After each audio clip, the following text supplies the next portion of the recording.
Okay, I just bought a set of spindles that belong to an Otari Mx50 unit, and I was hoping to fit them on my MX5050 B2, and that way you wouldn't have to use the compression nab adapters anymore, and you can use the normal nab adapters and have the normal lock spindle, tri-lock, which is sort of a little bit more convenient. Anyway, what happened is I bought a pair of the spindles, and basically here you can see this is what happened when I tried to put the spindle on the machine. I got one on, everything was a problem, but then one I was in there, what the heck, the screws are loose. And I take it off to see why it's not tightening, and basically this thing fell apart, which is the base of the shaft. And so what I ended up doing was thinking, well, I was hoping to just sell my other reel tables and put these on, and now I've got this one damaged.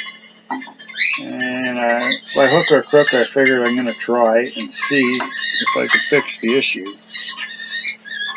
Here you can see the rest. This is sort of through investigation. I was sort of cutting it apart. And, I wanted to make sure that I could get that spindle off, which didn't seem to want to come out very easily. I ended up having to cut that part out, and eventually I got it out. And here you can see the spindle here with the 3 screws. It didn't just come off. I really had to work to get this thing to come off. And I did get it to come out. And there you can see it's installed on, this is actually the spindle from the MX5050 B2.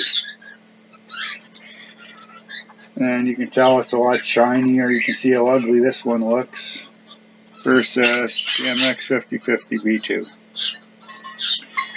And in order to do this, you basically got to pretty much defile the regular B2. You need to cut, like there's this shaft that comes along here, this idea of where the shaft is. You literally got to cut this shaft off along with, and I repeat, along with this part here that sits underneath the spindle, like so. You can see. You got to take that part off with it. And what I did is I just used a cutting wheel. Rather cruder method. I used a cutting wheel with a cutting blade on a hand grinder. And I just cut through the whole thing and cut this off. A little bit crude. And then what I ended up having to do is I took a step drill bit and I went, because there were still some left inside the shaft. And so I took a step drill bit this way, and I went in enough to remove the spindle, and just a shade more so it would fit the spindle, which has there's a little end, not much, there's about this much that sticks in behind yet that actually fits in the hole. And that hole isn't quite big enough, so I just made it just a tad bigger with the step drill bit.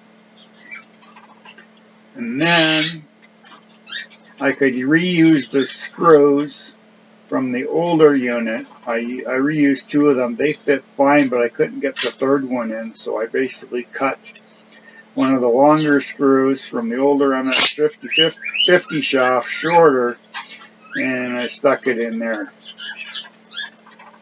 Now this looks a little bit crude on top. It's because, I couldn't do it perfect with the hand grinder. So you can see I got little areas here and there. But I figure that isn't going to make much of a difference once I put the spindle on top, as you can see.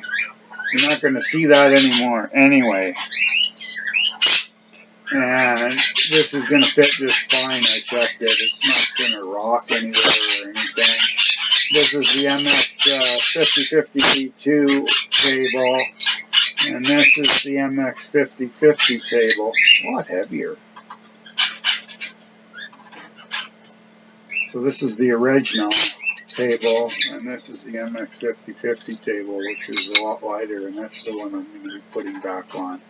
So basically, this is the MX5050 shaft, the MX5050 B2 shaft, the MX5050 B2 table, and just the top piece of the MX5050. Like I say, in order to get this on, you'll have to basically cut the shaft completely flat, including this little piece here. And so all you really need to do it, if you've got a hand grinder, you can do it fairly well with the hand grinder with a cutting wheel, a step drill bit to get inside here after, because there's going to be a little piece there that you still got to get out. And then it should go together quite well and work. The other one's on. I assume the same thing's going to happen to the other one, so I'm not going to bother selling the spare the spare table that I do have. I'm just going to keep it. And here you can see this is the old MX50 B2 table. Spindle still with the compression type shaft for installing your nav, and I still have it because the other one is on the machine. The older one that I didn't have to, that didn't fall apart, is still on the machine, but I expect that one to do the same thing eventually if I have to adjust it again. Hopefully not. I'm just going to leave it well enough alone. But in any event, if it does, I'm just going to do the same thing with the other spindle. And instead of selling my one spindle that I got that's good as a spare, I'll just keep it. And there you go. It is possible to get the just the spindle piece in its entirety onto from an MX5050, say 50D or a 50N or whatever, to an MX5050 B2. And then you can have the normal spindle with the lock, which I sort of liked better.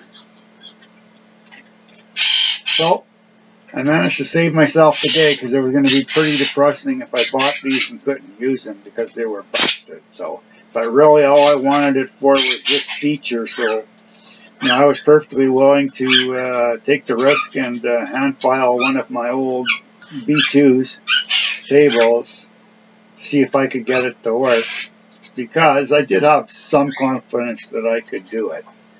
And sure enough, with the crude tools that I had here, there we go. So just so you know, if you run into this problem with a MX5050, or sorry, an MX50, that where the table basically turns into mush and breaks apart when you try to tighten the screws, the whole shaft comes apart, you can deal with it the way I did. And that's about it. I just thought I would, while I just did this and I had everything out, I would show how I did it. This is the grinder with the cutting wheel that I actually used to do the job with. Very thin cutting wheel, the thinnest you can get. It doesn't even fit on this grinder, so I had to add a piece of cardboard underneath just so it would tighten up more. And then, of course, the step drill bit, which I still got on my drill here. You can see the step drill bit that I used in order to come inside the spindle from this side and get out the rest of the metal that was stuck in there and open it up just a tad so the bottom piece of this, which isn't much, just a little bit, would fit in the hole. It screws on anyway, and I probably could have done it just by cutting the bottom piece off of that, off of the spindle, but I didn't want to do that. I wanted to try and keep this all intact the way it is, if possible. Because it may have some value for someone down the road if the machine ever stops working or whatever. Like I say, you try and do the best job you can anyway. But there it is.